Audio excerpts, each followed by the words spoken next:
तर मित्रांनो, आता आम्ही निघालेलो आहे दुबईच्या शेतात चाललेलो आहे आम्ही कुरकुरे घेऊन. बघू शकता तुम्ही कुरकुरे काकांसोबत दुबईच्या शेतात चालू.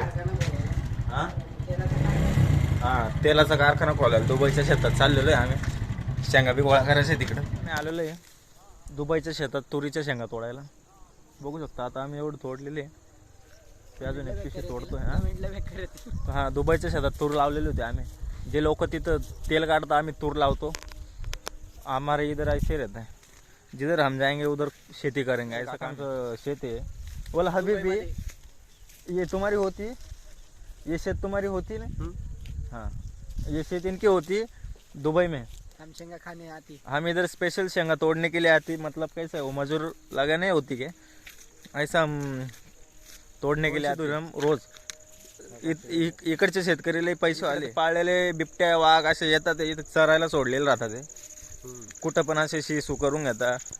पाणी प्यायला जातात शेंगांमध्ये थोडे बसेल राहतात थंड्यामध्ये. सिक्युरिटी ठेवलेले. हां सिक्युरिटीसाठी ठेवलेलं राहतात ते. एवढी गोष्ट आहे बा. जमीन थोडी कोरडी झाली. मला एक अजून नवीन खबर लागलेली आहे त्यांच्याकडनं. जे शेती आहे ना याच्यात थोडं उंटांना आहे ना उंटांना मुताल सोडावं लागतं तेव्हा मग ते थोडं शेतीचं पीक चांगलं घेतं.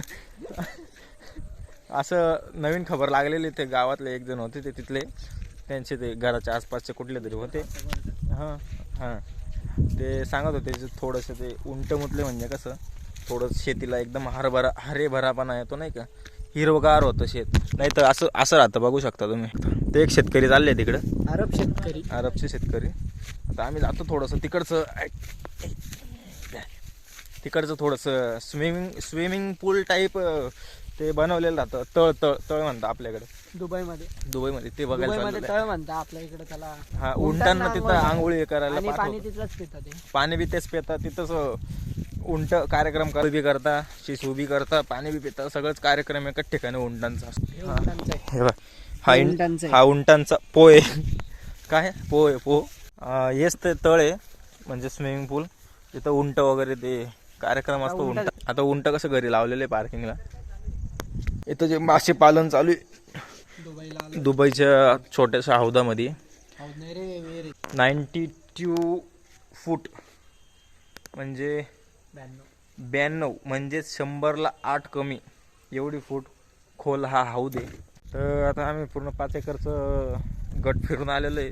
8 गुंठ्यामध्ये हे लावलेलं आहे हरभरे. आत्ता मग वर पडणार होता मस्तीत. आम्ही आलेलो आहे घरी सगळे शेंगा घेऊन. तर आजचा ब्लॉग इथंच संपवू आपण. Good night. Sleep night. Don't fight. Don't care.